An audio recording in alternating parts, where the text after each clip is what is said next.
Informativo NTR con Sonia Serrano.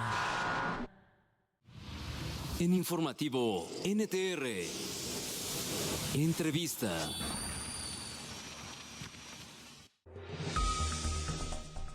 Estamos de regreso y bueno, vamos a platicar con Juan Martín Pérez, director ejecutivo de la red Tejiendo Redes por la Infancia en América Latina y el Caribe, sobre este caso súper delicado que surgió en Zacatecas, en donde padres de familia denunciaron la creación de un sitio con pornografía creada a través de inteligencia artificial, utilizando imágenes de estudiantes de secundaria. Juan Martín, ¿cómo está? Qué gusto saludarlo. Muy buenas tardes.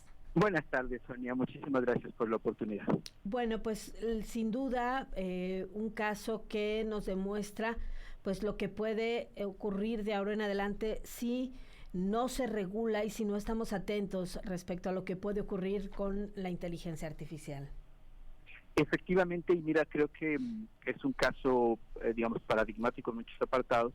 No es el único ni será tristemente el último.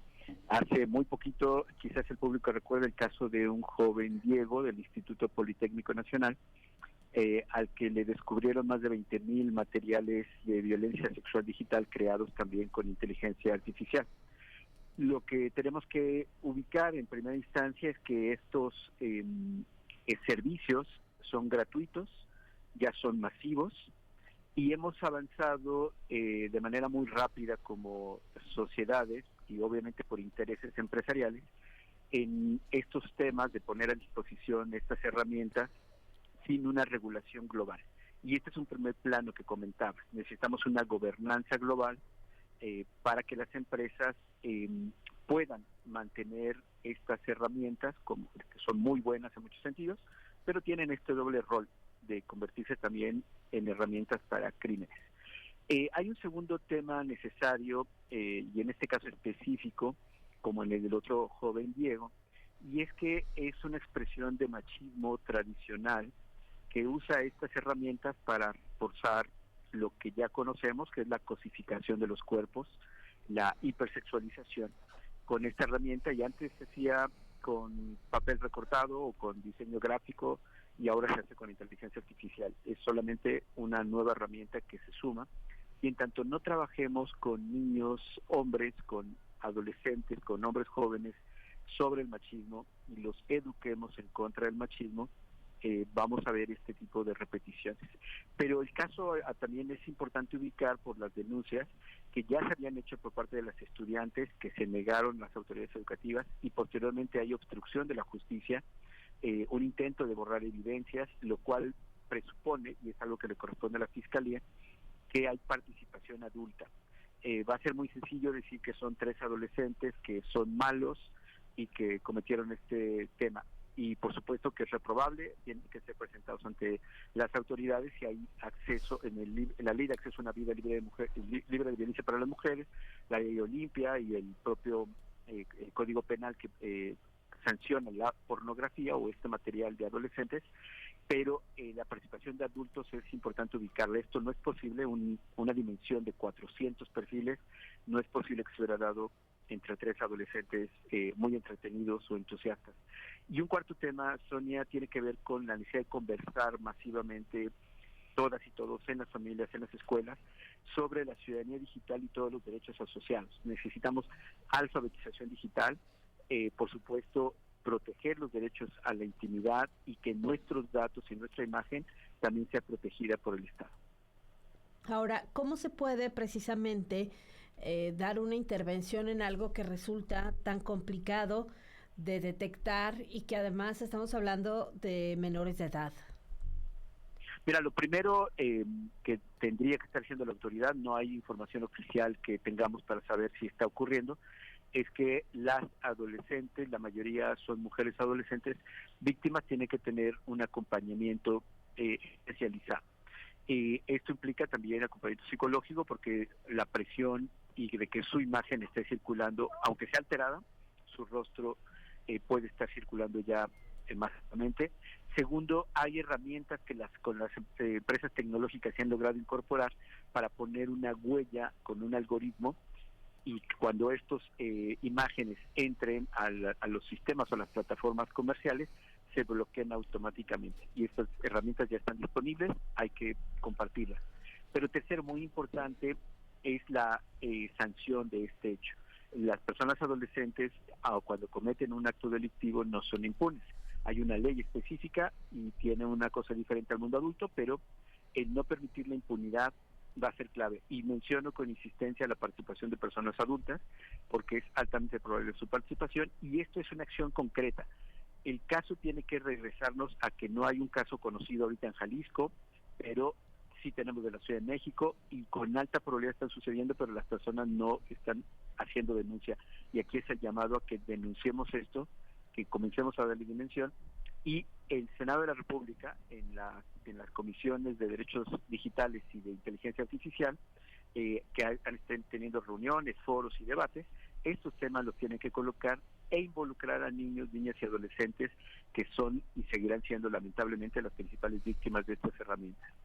Claro, porque además la prevención en esta etapa de la vida es súper importante para atajar problemas más delicados en la adultez, ¿no? Totalmente de acuerdo, Sonia, y por eso planteaba que un elemento central es la educación contra el machismo.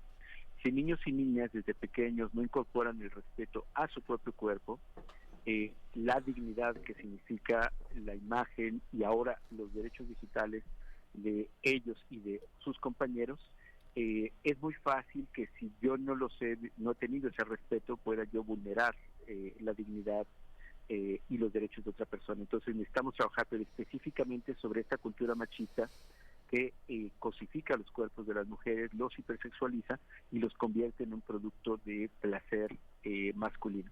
Y esto es algo que viene desde nuestras familias, la cultura, los productos culturales, cine, series y demás, y esto específicamente implica reducir o retardar al máximo su acceso a la pornografía que circula de forma gratuita en todo el Internet, y que ha intencionado y se ha denunciado ya en Naciones Unidas que esta industria ha intencionado desde la pandemia, a través de algoritmos, llegar a adolescentes y a niños, como adelantar, digamos, la clientela, y esto obviamente tiene una responsabilidad, por un lado, de regulación, pero también en las familias, de conversar y trabajar sobre educación sexual integral que permita protegerlos y al mismo tiempo evitar que ellos dañen o lesionen la dignidad y los derechos de otra persona.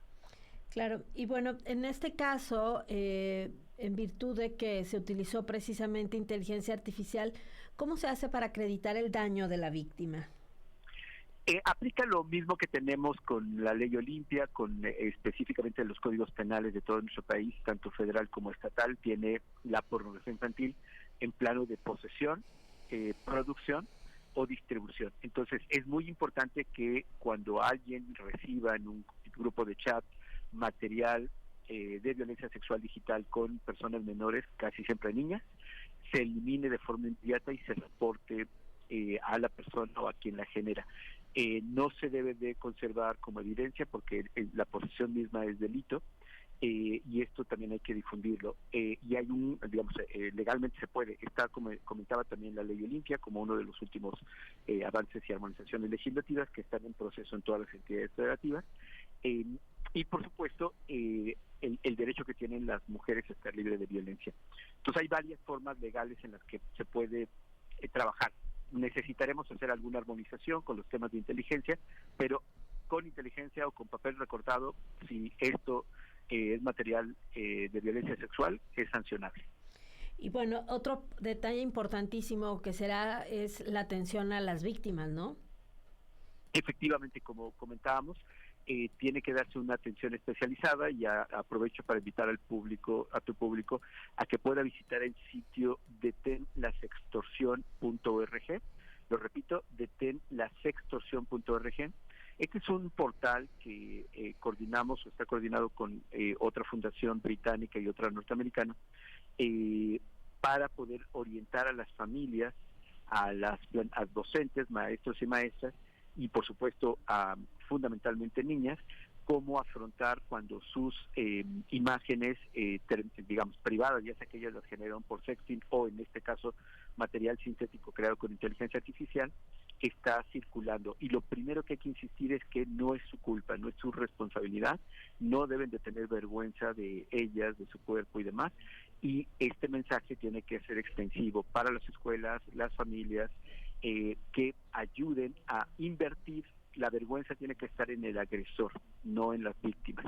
Y por eso es tan importante acompañar. En este sitio detenlasextorsión.org tenemos guías para los maestros, guías para las familias, por supuesto información específica para adolescentes, con gatitos, como una manera muy amable y juguetona de explicar el tema tan complejo.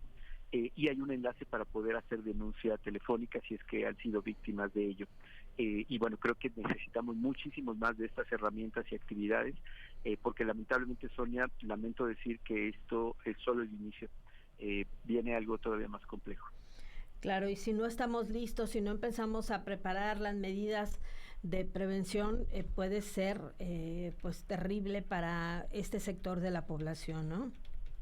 Así es, y que lamentablemente va, si no es que ya está sucediendo, a saltar en la violencia política contra las mujeres, que ya de por sí tenemos complicaciones. Entonces, si esto no hacemos acciones preventivas, sancionamos, con alta probabilidad tendremos estas campañas negras contra las mujeres que estén en la vida política, generando material sintético, material sexual, que obviamente va a tener un impacto en su dignidad, pero también en su objetivo de ser parte de la vida política y pública de este país. Por supuesto. Juan Martín, muchísimas gracias, como siempre, por ayudarnos a revisar estos temas. Muchísimas gracias por la oportunidad. Lindo día. Gracias, buenas tardes. Es Juan Martín Pérez, director ejecutivo de la red Tejiendo Redes por la Infancia en América Latina y el Caribe. Es la 1:44 p.m. Vamos a hacer una pausa.